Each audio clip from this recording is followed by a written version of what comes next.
ان الذين كفروا سواء عليهم اانذرتهم ام لم تنذرهم لا يؤمنون۔ بے شک جن لوگوں نے کفر کیا ان کے لیے برابر ہے کہ آپ انہیں ڈرائیں یا نہ ڈرائیں، وہ ایمان نہیں لائیں گے۔ یہ آیت کفار اور ان لوگوں کے بارے میں نازل ہوئی جو نبی کریم صلی اللہ علیہ وسلم کی باتوں کو سننے کے باوجود انکار کرتے تھے۔ ان کے دل کفر اور نافرمانی سے اتنے سخت ہو چکے تھے کہ نبی کی نصیحت اور تبلیغ ان پر کوئی اثر نہ ڈالتی تھی۔ اللہ تعالیٰ نے اس آیت میں واضح کر دیا کہ ایسے لوگوں کو نصیحت کرنا یا نہ کرنا برابر ہے، کیونکہ وہ اپنی ضد اور ہٹ دھرمی کی وجہ سے ایمان قبول کرنے سے انکار کر چکے ہیں۔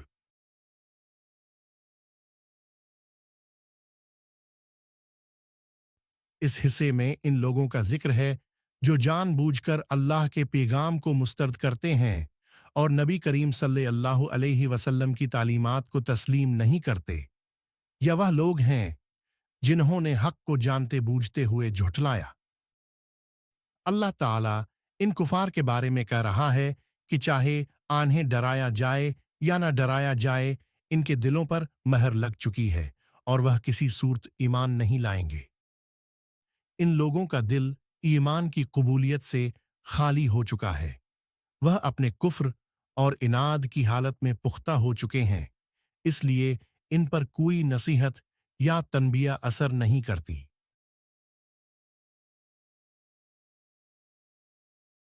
ضدی اور متکبر لوگوں کا انجام۔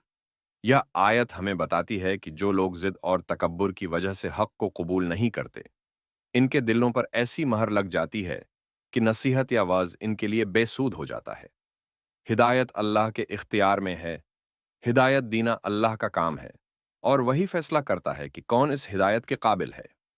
اگر کوئی شخص حق کو جان بوجھ کر رد کر دے تو اللہ اس کے دل کو سخت کر دیتا ہے۔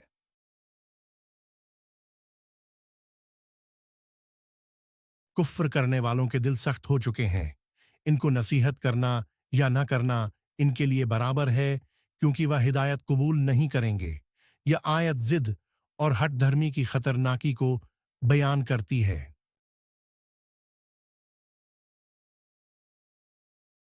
سخت پتھر اور پانی کی مثل۔ جیسے ایک سخت پتھر پر بار بار پانی ڈالنے کے باوجود وہ پانی اس کو نرم نہیں کر سکتا، اسی طرح کفار کے دل بہی سخت ہو چکے ہیں۔ نبی کریم صلی اللہ علیہ وسلم کی دعوت اور نصیحت ان پر کوئی اثر نہیں کرتی، کیونکہ ان کے دلوں پر کفر کی مہر لگ چکی ہے۔ نصیحت کا سلسلہ جاری رہنے کے باوجود وہ ایمان لانے کی صلاحیت کھو چکے ہیں۔ بند دروازے کی مثال۔ ایک بند دروازہ چاہے جتنا زور سے کھٹکھٹایا جائے، وہ تب تک نہیں کھلے گا جب تک اندر سے کوئی اس کو نہ کھولے۔ کفار کے دل بہی بند دروازوں کی طرح ہیں، چاہے نبی صلی اللہ علیہ وسلم انہیں بار بار ہدایت دیں، وہ اس ہدایت کو قبول کرنے کے لیے تیار نہیں ہیں، کیونکہ ان کے دلوں نے حق کو رد کر دیا ہے۔ زنگ آلود لوہے کی مثال۔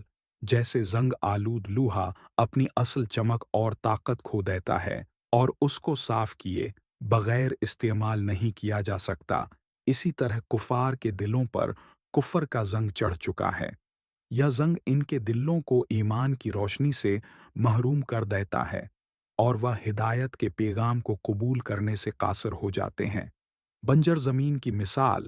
جیسے بنجر زمین میں بیج بویا جائے تو وہ کبھی فصل نہیں دے سکتی، اسی طرح کفار کے دل بہی بنجر ہو چکے ہیں۔ ان میں ایمان کا بیج بویا جائے تو وہ پروان نہیں چڑھ سکتا، کیونکہ ان کی زمین ایمان کو قبول کرنے کے قابل نہیں رہی۔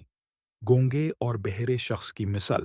جیسے ایک گونگا اور بہرا شخص آپ کی بات نہیں سن سکتا، چاہے آپ کتنی ہی زور سے بولیں، اسی طرح کفار وہی نبی صلی اللہ علیہ وسلم کی بات سننے اور سمجھنے سے قاصر ہیں۔